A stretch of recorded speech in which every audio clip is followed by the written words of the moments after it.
कैसे सभी लोग, आई होप आप सभी बहुत अच्छे होंगे। आज की वीडियो में हम बात करने वाले हैं ली सातेलिया के सिद्धांत क्या होते हैं। इसको आज हम लोग पूरा समझेंगे कि आखिरकार एक रिवर्सिबल जो रिएक्शंस होते हैं, जो हमारे पास उत्क्रमणीय अभिक्रिया होते हैं, एक तरह से हमारे पास साम्य अवस्था होती है, उसमें कौन कौन से चीज़ें हैं जो रिएक्शन को प्रभावित करेगा, उनको आज हम लोग समझेंगे। दोस्तों, चैनल में नया है तो चैनल के जाके सब्सक्राइब कर लेना, क्योंकि इस तरह से एमपी वीडियो आपको हमारे चैनल के माध्यम से मिलेगा और मैं इसे आप लोगों को एकदम सिंपल तरीके से बताऊंगा। आप और बाकी चीज में देखेंगे तो या तो एकदम छोटा मिलेगा और बुक में देखेंगे तो या तो आपको बड़ा मिलेगा, राइट ना। तो चलिए स्टार्ट करते हैं। इसका डेफिनेशन क्या है इसको पहले समझते हैं। यदि कोई रिएक्शन साम्य अवस्था में अगर है, मान लीजिए हमारे पास एक रिएक्शन है, ए बी रिएक्ट करा रहे हैं तो बना रहे हैं प्रोडक्ट सी और डी बना रहे हैं, तो साम्य अवस्था में है तो साम्य निर्धारण करने वाले कारक, साम्य को निर्धारित करने वाला कौन होता है, जैसे कि कॉन्सेंट्रेशन होता है मतलब सांद्रण, दाब होता है मतलब प्रेशर, ताप होता है अर्थात टेम्परेचर, में से कोई एक या अधिक बदल दिया जाए तो रिएक्शन उस दिशा में होने लगेगी जहां परिवर्तन का प्रभाव क्या हो जाता है, नष्ट हो जाता है। एक बार और समझते हैं। देखो, यदि कोई भी अभिक्रिया हो रहा है, साम्य अवस्था में है, तो साम्य निर्धारण करने वाले कारक जैसे कि सांद्रण, दाब और ताप में से कोई एक या अधिक बदल दिया जाए, कोई भी अगर हम चेंज कर दें तो रिएक्शन उस दिशा में होने लगता है जहां पर परिवर्तन का प्रभाव क्या हो जाता है, नष्ट हो जाता है। जैसे कि यहाँ पर एक रिएक्शन देख रहे हो, मान लो मेरे पास ए बी है और रिएक्ट करके क्या बना रहे हैं, सी और डी बना रहे हैं। तो मान लीजिए यहाँ पर कॉन्सेंट्रेशन, ताप या फिर यहाँ दाब आ जाए तो रिएक्शन उस दिशा में प्रभावित होने लगेगी जहाँ पर परिवर्तन का प्रभाव क्या हो जाता है, नष्ट हो जाता है। यह इनका परिभाषा स्पेशल है। ये टॉपिक आप लोगों को अच्छा लगेगा तो आप लोग इनको समझते जाना। इसे दिए थे 1848 में, यहाँ लिख लेना, इसे 1848 में दिए थे। किसने दिए थे? ली सातेलिए नामक वैज्ञानिक ने दिया था। अब ये क्या है, देखते हैं क्या क्या प्रभावित करते हैं। सांद्रण में परिवर्तन का प्रभाव, effect of change in concentration. दूसरा है ताप में परिवर्तन का प्रभाव, effect of change in temperature. तीसरा है दाब में परिवर्तन का प्रभाव, effect of change in pressure. और चौथा है, एक और ले सकते हैं, इनर्ट गैस का प्रभाव, अक्रिय गैस का प्रभाव। तो ये चारों लोग कैसे प्रभावित करते हैं हमारे एक रिवर्सिबल रिएक्शन को। तो इतना चीजें आपको समझ में आ गया होगा। चलो स्क्रीनशॉट ले लो। अब स्टूडेंट्स, हम लोग बारी बारी से समझेंगे सांद्रण में परिवर्तन का प्रभाव एक रिएक्शन को कैसे प्रभावित करेगा। ये चारों को अलग अलग हम थोड़ा थोड़ा करके समझते हैं। मोटी मोटा आपको 3 पेज 4 पेज नोट से बनाना पड़ेगा, इससे ज़्यादा आपको बनाना नहीं पड़ेगा। मैंने उन्हीं चीज़ को लिखा हुआ है जो आपके एग्जाम के बेस पर आपको लिखना है। फिर अगले वाला जो हमारे पास वीडियो आएगा ना, उसमें हम देखेंगे इनके एप्लीकेशन पार्ट को, क्योंकि वो भी थोड़ा बड़ा है। तो कभी कभी पेपर में ऐसा भी पूछा जाता है कि ली सातेलिया सिद्धांत के एप्लीकेशन को बताओ, उनके अनुप्रयोग को बताओ। तो चलो, आपने स्क्रीनशॉट ले लिया इसको। अब हम समझते हैं पहला सांद्रण में परिवर्तन का प्रभाव को हम लोग समझते हैं। चलिए स्टूडेंट, अब हम लोग समझते हैं कि जो कॉन्सेंट्रेशन होता है उनका प्रभाव कैसे होता है। Effect of change in concentration, सांद्रण में परिवर्तन का प्रभाव। इस सिद्धांत के अनुसार यदि किसी साम्य अवस्था अभिक्रिया में कोई अगर चेंज कर दिया जाए तो उसे प्रभावहीन करने की प्रवृत्ति होती है। मान लीजिए हमारे पास कोई भी अभिक्रिया है, यदि किसी भी साम्य अवस्था अभिक्रिया है और उसमें कोई चेंज कर दिया जाए, थोड़ा बहुत परिवर्तन कर दिया जाए, तो उसे प्रभावहीन करने की भी प्रवृत्ति पाया जाता है। किसमें? कॉन्सेंट्रेशन में, उनके सांद्रता में। यदि अभिकारक ए या बी का कॉन्सेंट्रेशन बढ़ा दिया जाए, मान लो हमारे पास एक रिएक्शन है, इसका नाम है ए और बी, जिसको हम रिएक्ट करा रहे हैं सपोज करो, और उसको हम क्या बना रहे हैं, सी और डी बना रहे हैं। तो अगर ए और बी की कॉन्सेंट्रेशन या सांद्रता उसकी बढ़ा दें तो साम्य अवस्था आगे की ओर होगा, मतलब जो अभिक्रिया होगा साम्य अवस्था जो दर उनका दिशा होगा वह फॉरवर्ड डायरेक्शन में बढ़ेगा, अर्थात सी और डी प्रोडक्ट ज़्यादा बनेगा। सही बात है। अगर मैं ए और बी का कॉन्सेंट्रेशन को अगर मैं बढ़ा दूँ, सिंपल मीनिंग है, एकदम इजी है, आप बिल्कुल सरल तरीके से समझ सकते हैं। अगर मान लो ए और बी के कॉन्सेंट्रेशन को मैं बढ़ा दूं, ठीक है, तो जो मेरा प्रोडक्ट बनेगा, जो सी और डी बनेगा, वो अधिक मात्रा में बनने लगेगा, ये कह रहा है। आगे और देखते हैं, यदि प्रोडक्ट सी और डी का कॉन्सेंट्रेशन बढ़ा दिया जाए तो साम्य अवस्था अर्थात पीछे के डायरेक्शन में, जब बैकवर्ड डायरेक्शन में विस्थापित हो जाएगा, अर्थात ए और बी अधिक रहेगा। सिंपल बात है।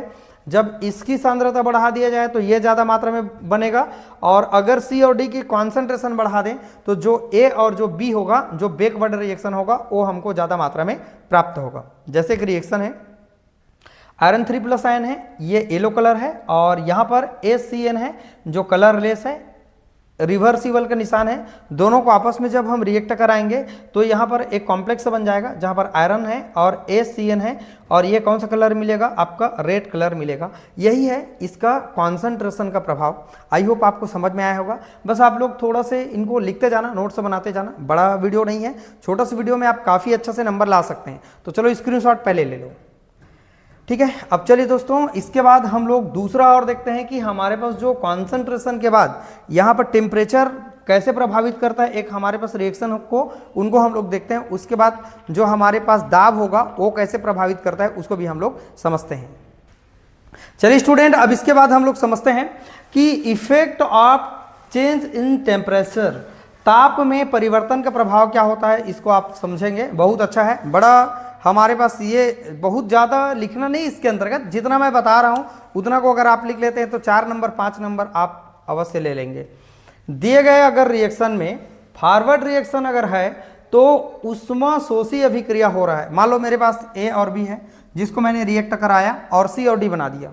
तो अगर मेरे पास जो रिएक्शन है वो फॉरवर्ड रिएक्शन है, मतलब आगे की ओर बढ़ रहा है, अग्रगामी है, तो ऐसे अभिक्रिया को हम लोग उष्मा शोषी अभिक्रिया यहाँ पर होगा, ऐसा कह रहा है। और यदि हमारे पास बैकवर्ड रिएक्शन अर्थात जो पीछे की ओर जाए, अगर CD को हम पीछे की ओर लेके जाएं, बैक करें पीछे की ओर, तो उष्माक्षेपी अभिक्रिया होता है। इसका मतलब ये होता है कि अगर हमारे पास जो अभिक्रिया है फॉरवर्ड रिएक्शन हो रहा है तो उष्मा शोषी है, अब बैकवर्ड हो रहा है तो उष्माक्षेपी है, यही कर रहा है। अब थोड़ा सा टेम्परेचर का प्रभाव देखते हैं सिस्टम पर, है ना, या सिस्टम का टेम्परेचर बढ़ाने पर साम्य अवस्था उस दिशा में होगा, उस दिशा में विस्थापित होगी जिस दिशा में उष्मा अवशोषित होगा। अर्थात ये रिएक्शन क्या होगा, फॉरवर्ड रिएक्शन क्या हो जाएगा, बढ़ जाएगा। जब भी हम लोग टेम्परेचर को बढ़ाएंगे तो साम्य अवस्था उस दिशा में विस्थापित होगा जिस दिशा में उष्मा क्या होती है, अवशोषित हो रहा है, और टेम्परेचर फॉरवर्ड रिएक्शन क्या हो जाएगा, बढ़ जाएगा। इसी का उल्टा हो जाएगा हमारे पास सिस्टम का टेम्परेचर बढ़ाने पर, अगर सिस्टम में कोई भी तंत्र है उस पर टेम्परेचर अगर मैं बढ़ा दूं तो साम्य अवस्था पर उस दिशा में विस्थापन होगी जिस दिशा में उष्मा का क्या हो रहा है, उत्सर्जन हो रहा है। यहाँ उष्मा शोषी हो रहा है तो यहाँ उष्मा क्या हो रहा है, उत्सर्जित हो रहा है, बाहर निकल रहा है। अर्थात बैकवर्ड रिएक्शन क्या हो जाएगी, बढ़ जाएगी। यहाँ देखो ये फॉरवर्ड रिएक्शन क्या हो जाएगा, बढ़ जाएगा, लेकिन यहाँ पर बैकवर्ड जो रिएक्शन है वो क्या हो जा रहा है, बढ़ जा रहा है। एकदम सभी लोगों को समझ में आ रहा होगा। अगर टेम्परेचर में बढ़ा दूं तो हमारे पास जो अभिक्रिया होगा उस दिशा में विस्थापित हो जाएगा जिस दिशा में क्या हो रहा है, उष्मा अवशोषित हो रहा है, अर्थात फॉरवर्ड रिएक्शन है। और अगर टेम्परेचर कम कर दिया जाए, कम कर दूं तो साम्य अवस्था उस दिशा में विस्थापित हो जाएगा जिस दिशा में उष्मा का उत्सर्जन होता है, अर्थात यहाँ पर फॉरवर्ड रिएक्शन की जगह क्या हो जाएगा, बैकवर्ड। एक को समझ के दूसरा समझ सकते हैं। N2 गैस है, अमोनिया यहाँ पर हाइड्रोजन गैस है। जब N2 और H2 को रिएक्ट कराते हैं तो हमारे पास अमोनिया गैस बनती है। N2H2 को मिलाएंगे तो फॉरवर्ड रिएक्शन होगा और यहाँ पर NH3 बनेगा। जैसे हम लोग बैकवर्ड रिएक्शन की ओर जाएंगे तो ये फिर N2 और H2 में कन्वर्ट हो जाएगा। बैकवर्ड रिएक्शन मीन्स यहाँ पर क्या हो रहा है, टेम्परेचर कम हो रहा है, और यहाँ पर टेम्परेचर क्या हो रहा है, बढ़ रहा है। ध्यान रखिएगा, ये दोनों चीज़ों को मैंने यहाँ पर बताए हुए। चलो फटाफट स्क्रीनशॉट ले लो। तो स्टूडेंट्स, आप सब लोग बहुत अच्छे से समझ रहे होंगे कि कैसे हम लोग ली सातेलिया के सिद्धांत को सिस्टमेटिक तरीके से एक स्मार्ट और बेहतरीन नोट्स की तरह से हम कैसे समझ सकते हैं। चलिए दोस्तों, एक और बचा है, हम उनको भी समझते हैं कि दाब होता है वो कैसे रिएक्शन को प्रभावित करता है। चलिए स्टूडेंट, अब हम लोग समझते हैं कि हमारे पास जो प्रेशर होता है वो कैसे इफेक्ट डालता है। Effect of change in pressure, दाब में परिवर्तन का प्रभाव। दाब में परिवर्तन का प्रभाव क्या है, दाब का प्रभाव उस रिएक्शन में दिखाई देते हैं जिसमें रिएक्टेंट भी मेरा गैस है और प्रोडक्ट जो बन रहा है वो भी मेरा गैस प्रवस्था हो, तो वहाँ पर दाब में परिवर्तन का प्रभाव दिखाई देने लगता है। मान लो यहाँ पर N2 गैस है, H2 भी गैस है, जो बन रहा है वो भी मेरा गैस है, तो ये सब के सब गैस है, तो वहाँ पर ये हमारे पास जो प्रभाव है वो दिखाई देने लगते हैं। ये रिवर्सिबल का निशान है। इस रिएक्शन में प्रेशर में वृद्धि करने पर, इस रिएक्शन में अगर मैं प्रेशर को बढ़ाते जाऊंगा तो फॉरवर्ड रिएक्शन अधिक हो जाएगा। जो फॉरवर्ड रिएक्शन होगा वो क्या हो जाएगा मेरे पास, अधिक हो जाएगा। इसी तरह है, इसी प्रकार प्रेशर कम करने पर बैकवर्ड रिएक्शन क्या हो जाएगा मेरा, अधिक हो जाएगा। बात समझ रहे हैं, सिंपल चीज है। इस रिएक्शन में अगर मैं प्रेशर को दोनों का बढ़ा दूं, है ना, तो जो रिएक्शन होगा वह फॉरवर्ड रिएक्शन की ओर बढ़ेगा, अधिक होगा। ये जो प्रोडक्ट बन रहा है NH3 उसकी ओर ज्यादा होगा। लेकिन इसी प्रकार प्रेशर अगर मैं धीरे धीरे कम करने लगूं तो मेरा जो रिएक्शन होगा वह बैकवर्ड रिएक्शन की ओर अधिक होने लगेगा, बढ़ने लगेगा। यही प्रभाव है हमारे पास effect of change in pressure, है ना, दाब में परिवर्तन का प्रभाव कैसे देखने के लिए मिलता है। चौथा है हमारे पास अक्रिय गैस का प्रभाव, है ना, effect of inert gas, effect of inert gas लिख लेना इंग्लिश मीडियम वाले बच्चे। इनर्ट गैस मिलाने पर जैसे कि हीलियम, नियान, आर्गन, क्रिप्टॉन, जिनान वगैरह अगर हम बढ़ा दें तो क्या होगा, या मिला दें, स्थिर दाब पर क्या हो जाएगा, जब स्थिर अगर दाब को रखें, स्थिर उसको रखते हैं किसको, दाब को, उसमें कोई चेंज ना करें, तो कुल आयतन में क्या हो जाएगी, वृद्धि हो जाएगी। अर्थात दाब को अगर हम लोग स्थिर दाब है, दाब को स्थिर रख दें तो आयतन बढ़ जाएगा।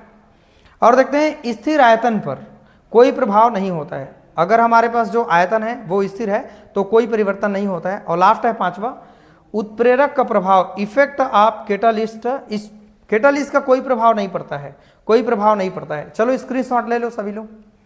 तो इस तरह से आप सबने देखा कि हमारे पास जो ली सातेलिया के सिद्धांत कैसे काम करते हैं, प्रिंसिपल इनका क्या है, हमने बहुत अच्छे ढंग से आपको बताया, समझाया। अब इसके बाद जो अगला वाला लेक्चर आएगा दोस्तों, उसमें आप देखिएगा कि इसका एप्लीकेशन पार्ट क्या है। उसके लिए भी आपको एक 5-7 मिनट का वीडियो देना पड़ेगा, हो सकता है वो 10 मिनट हो जाए, ठीक है, क्योंकि स्पेशली उनको अलग से पूछा जाता है ली सातेलिया के अनुप्रयोग को बताओ, एप्लीकेशन को बताओ। तो मैं एक वीडियो उनके लिए और दे दूंगा ताकि आप लोगों का ये वीडियो काफ़ी लंबा मत हो। आप लोग भी परेशान हो जाते होंगे कि 25 मिनट 30 मिनट के वीडियो को कवर करने में भी टाइम लगता है, तो छोटा छोटा वीडियो आप कवर करते जाएंगे तो आपको दिक्कत नहीं होगा। दोस्तों हमारा ये 5वां जो चैप्टर चल रहा है फिजिकल केमिस्ट्री का, बहुत अच्छा है, स्पेशल है, ज़्यादा लेक्चर इस पर नहीं मिलेगा और मैं उन्हीं चीज़ों को समझाया हूँ जो हमारे एग्जाम के बेस पर IMP है। इसके बाद दोस्तों एक लेक्चर और दूंगा, उसके बाद में आपको देखने के लिए मिलेगा चैप्टर नंबर 6, है ना, आयनिक इक्विलिब्रियम को भी पढ़ेंगे। बहुत स्पेशल टॉपिक को मैं पढ़ाते जाऊँगा, समझाते जाऊँगा। आई होप आप सब लोगों को ये वीडियो देख करके कुछ हेल्प मिलता होगा, समझ में आता होगा। दोस्तों किसी भी तरह से आपका सवाल रहेगा तो मुझे कमेंट करके बताना। वीडियो कैसा लगता है ये भी मुझे कमेंट करके बताना। आगे और 5वां सेमेस्टर, 6वां सेमेस्टर सभी जगह आपको हेल्प मिलेगा। 2 लेक्चर से दूसरा सेमेस्टर से हमारे पास वीडियो अपलोड है, दूसरा, तीसरा और ये चौथा चल रहा है, ठीक है दोस्तों। चलिए वीडियो को देखते रहना, समझते रहना और सभी लोग अपना ख्याल रखना, राइट ना। वीडियो को वॉच करने के लिए थैंक यू सो मच।